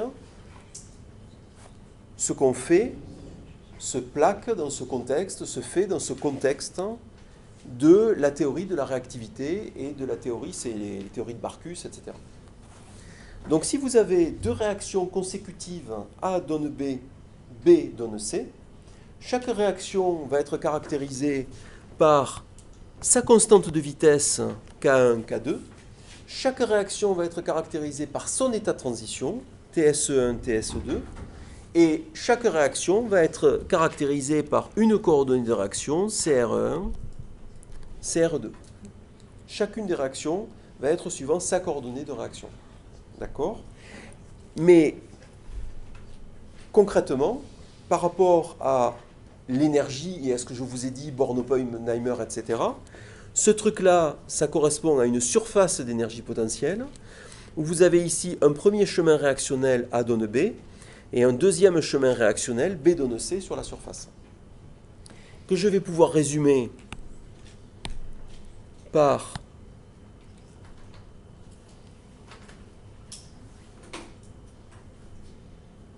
ça, ce chemin-là. Vous avez ici A, vous avez ici B, ça c'était suivant la coordonnée de réaction CRE1, vous avez ici l'état de transition TS1, l'état de transition TS2, ici une nouvelle coordonnée de réaction CR2 avec B qui donne C. Et avec ici une première énergie d'activation, l'énergie d'activation selon la coordonnée de réaction 1, et ici une énergie d'activation selon la coordonnée de réaction 2. Donc là, c'est une représentation à 2D juste du profil réactionnel. Ça, c'est le profil énergétique de la réaction A donne B donne C. C'est-à-dire que B n'est rien d'autre qu'un intermédiaire réactionnel. Ça, c'est le profil énergétique de la réaction. D'accord ? Et ce profil énergétique correspond au chemin de plus basse énergie. Donc ce profil énergétique, c'est le chemin de plus basse énergie suivi, parcouru, exploré par les atomes sur la surface d'énergie potentielle. Sur la surface d'énergie potentielle. Donc quand on vous fait en cinétique en particulier, quand on vous dessine ce genre de profil, d'accord, ça correspond à la plus faible énergie, plus faible variation d'énergie possible, c'est-à-dire au chemin réactionnel optimal suivi par les atomes, pour passer de A à B et de B à C. Mais en pratique, ça correspond à une exploration d'un paysage d'énergie potentielle. D'accord ? C'est-à-dire ce profil est obtenu par les composés par une exploration du paysage d'énergie potentielle.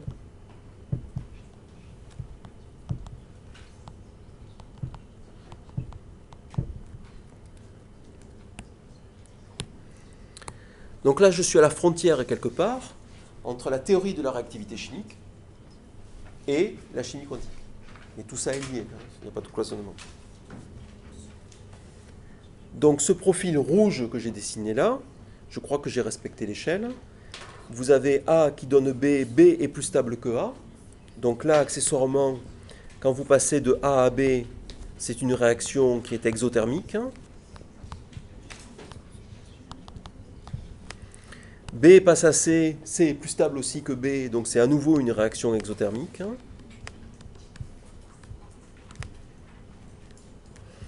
Et il me semble que sur le schéma d'avant, je vais le remettre, l'état de transition 2 était plus haut que l'état de transition 1. Donc ce chemin rouge ici, c'est exactement le chemin rouge que j'ai fait là, c'est lui.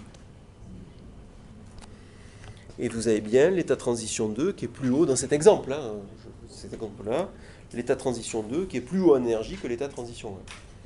Et on ne voit pas le bout de l'histoire, mais à l'évidence, vu que comme c'est pentu, je suppose en tout cas que le C, il va être plus bas, il est quelque part par là-bas. Il va être plus bas que le 2. D'accord ? Donc, les profils réactionnels dont vous avez l'habitude, ce ne sont jamais que les chemins de plus basse énergie suivis par un système moléculaire lorsqu'il réagit sur une hypersurface d'énergie potentielle, c'est-à-dire un paysage d'énergie. Donc, en interne, d'un point de vue théorique, l'énergie que peut explorer une molécule, ça peut être très compliqué. Et ce qui le résume le mieux, à nouveau, je le dis, c'est quelque chose comme ça. D'accord ? Donc, ce que je vous ai montré là, c'est un petit cas particulier, c'est un petit bout d'un petit bout de paysage qui serait là, par exemple. D'accord ? Si vous avez un petit morceau de paysage ici, petit morceau de paysage, ce petit morceau de paysage, si je me concentre dessus, c'est quelque chose comme ça. Donc c'est un petit bout du paysage. Vous savez bien que quand on fait une réaction chimique, il peut y avoir des tas de trucs qui se passent. Quand c'est des réactions simples, ça va. Il n'y a pas 50 milliards d'événements qui peuvent se produire, mais sinon, il peut y avoir des tas d'événements avec des réactions parasites, des trucs comme ça. Quand vous avez des réactions parasites, c'est que vous avez quelque part des cols, des états de transition facilement accessibles et qui peuvent permettre aux molécules, aux noyaux, de ne pas rester dans une zone confinée. Quand vous avez une réaction monoétape A donne B, ça va. Mais si vous avez une réaction parasite, c'est que votre système moléculaire explore éventuellement une zone assez vaste du paysage d'énergie potentielle. Et là, vous pouvez avoir beaucoup de choses en plus du composé que vous visez.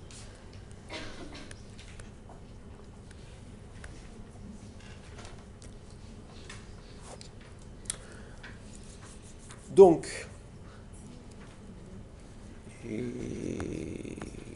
bon, j'y reviendrai là-dessus. J'y reviendrai la prochaine fois. Mais je ne veux pas finir tout de suite, il me reste 10 minutes. Je vais juste, parce que je pense que c'était assez lourd comme ça, juste pour vous donner un peu une idée de maintenant, donc c'est le teaser comme on dit, ça c'est pour essayer de vous motiver un peu, pour vous montrer un petit peu ce qu'on peut faire, hein, la précision qu'on peut espérer. Alors, recherche conformationnelle. Quelle est la précision qu'on peut espérer en termes de géométrie? Quelle est l'erreur relative? Alors ça, c'est un calcul que vous allez faire en TP. Donc je vous donne déjà le résultat de ce que vous allez obtenir. Ça, c'est le cisplatine. C'est la molécule de cisplatine.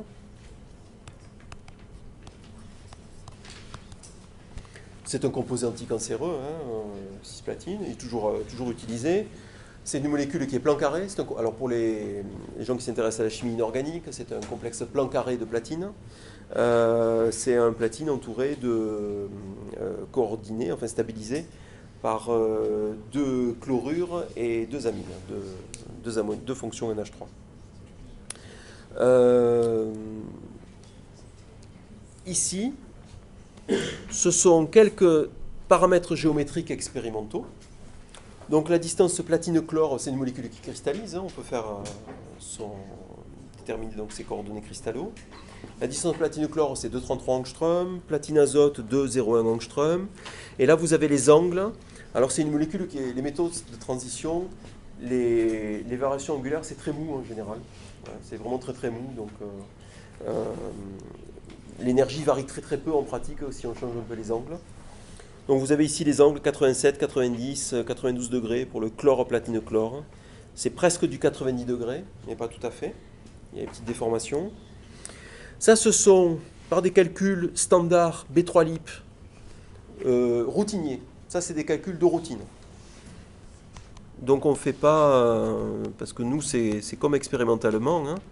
Vous avez les manips de routine et vous avez les manips un peu poussées.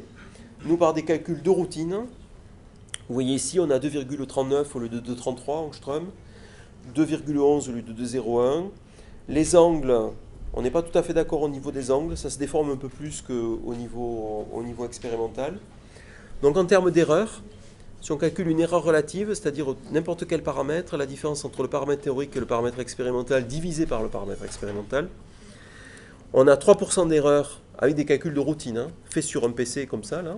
3% d'erreur à 5% sur les distances, et entre 4 et 13% sur les angles.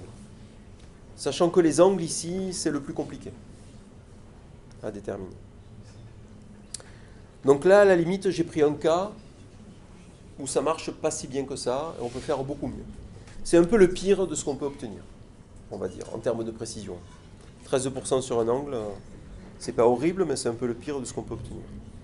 En tout cas, ce qui est sûr, c'est que, en tout cas, c'est un complexe plan carré, on est au moins d'accord là-dessus, c'est plan carré. D'accord, on ne trouve pas autre chose, une pyramide ou que sais-je. Donc on est d'accord sur la géométrie globale, et erreur sur les distances, 5% au pire, et sur les angles, 13% au pire. On peut calculer des fréquences de vibration. Donc la prochaine fois, je vous dirai comment. Là, pour l'instant, je vais passer sous silence, je l'ai sauté. On peut calculer les spectres de vibration. Si on regarde par exemple un composé très simple, là aussi c'est calcul de routine. C'est la S-triazine. Vous avez ici en rouge le spectre vibrationnel expérimental. Et en bleu le spectre théorique. Donc c'est pas si mal que ça. D'accord ? Il y a un léger décalage. Vous voyez, on surestime un peu ici le nu-bar théorique, le nombre d'ondes théoriques est supérieur au nombre d'ondes expérimentales. Et ça, c'est systématique. C'est une erreur systématique. Un écart systématique. En fait, il y a un paramètre magique. Vous avez le nombre théorique, en fait, le nombre expérimental, qui est à peu près égal à 0,95 fois le nombre d'ondes théoriques. Donc si on prend ce facteur magique, on tombe en général sur les fréquences expérimentales. Donc c'est pas si mauvais que ça. En tout cas, il n'y a pas d'ambiguïté. Je trouve bien les modes de vibration, carbone-azote, ceux qui sont caractéristiques de la conjugaison, ici à 1600 cm-1, les CH ici, là, à 3200 cm-1. Donc j'ai tous les modes. Donc c'est pas mauvais. De la thermo, j'y reviendrai la prochaine fois. Ça, c'était un article dans JK Meduc qui faisait un peu un bilan il y a un petit moment déjà. J'ai repris ça, je vous donnerai d'autres exemples. Ici, c'est des calculs de valeur d'entropie. Entropie standard en calories par mol par Kelvin. Donc il y a des tables, hein, il y a des tables avec des valeurs expérimentales pour tout un tas de composés. Quand vous avez un composé nouveau, connaître son entropie standard, c'est pas forcément évident expérimentalement. De faire une manip en... S'il vous plaît, il me reste 2 minutes. S'il vous plaît. C'est pas forcément évident au niveau expérimental, quand vous avez un composé nouveau, de faire les manips appropriées pour déterminer l'entropie de ce composé nouveau. Alors est-ce que la théorie peut être une aide ? Ben, finalement, c'est pas si mal que ça. Vous avez ici les entropies expérimentales connues pour tous ces composés ici, toute cette série, en calories par mol par Kelvin, ou en joule par mol par Kelvin, si vous voulez, c'est pareil à un facteur 4 près. Et là, vous avez les valeurs théoriques, les valeurs calculées par DFT, ici. Prenons l'oxyde d'éthylène, 57,9 au lieu de 58. Prenons le cyclopropane, 56,6 sur le 56,8. Cyclopropène, donc ça, expérimentalement, il n'y a pas de valeur. Zut. Une phosphine, simple, pH 3, 50,3 au lieu de 50,2. Donc là, la précision, regardez, c'est généralement de l'ordre du dixième. C'est à peu près la précision, c'est 1/10 de calories par mol par Kelvin. Donc c'est pas si mal que ça. D'accord ? C'est pas si mal que ça.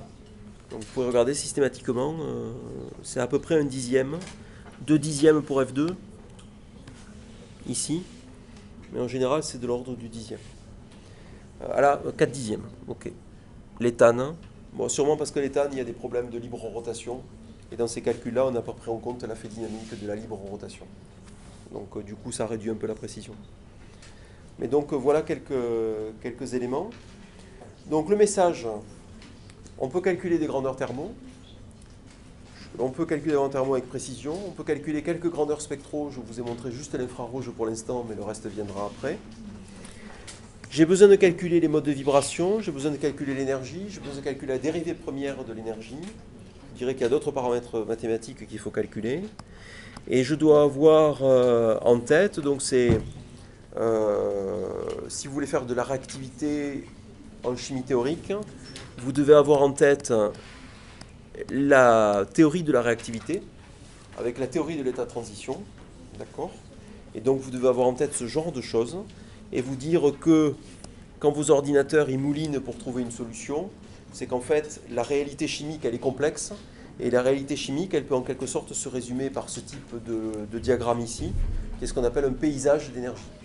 Donc quand vous faites de la réaction, une isomérisation, une réaction, votre système moléculaire explore un paysage d'énergie, et lui il arrive à trouver son chemin sans encombre, et toujours à peu près le même, mais pour vous, si vous voulez avoir une vision théorique du truc, c'est plus compliqué, parce que le système moléculaire trouve son chemin tout seul, mais vous trouvez le chemin que suit le système moléculaire, c'est pas forcément facile. Donc on peut être amené à patiner et à dépenser beaucoup de temps humain, de jus de cerveau et de temps ordinateur pour savoir un peu comment se passe la réalité chimique. Voilà. Donc je vous donnerai quelques éléments supplémentaires à la semaine prochaine. On se voit 2 fois encore à la semaine prochaine. 13h15 lundi, d'accord, avec la suite. Le cours de lundi, ça sera encore des aspects un petit peu techniques et je vais vous montrer concrètement comment on met les mains dans le cambouis. Donc je vous dirai comment on définit un input d'un calcul. Et le dernier cours, je vous parlerai surtout d'oxydoréduction et de RMN. Voilà. Bon week-end.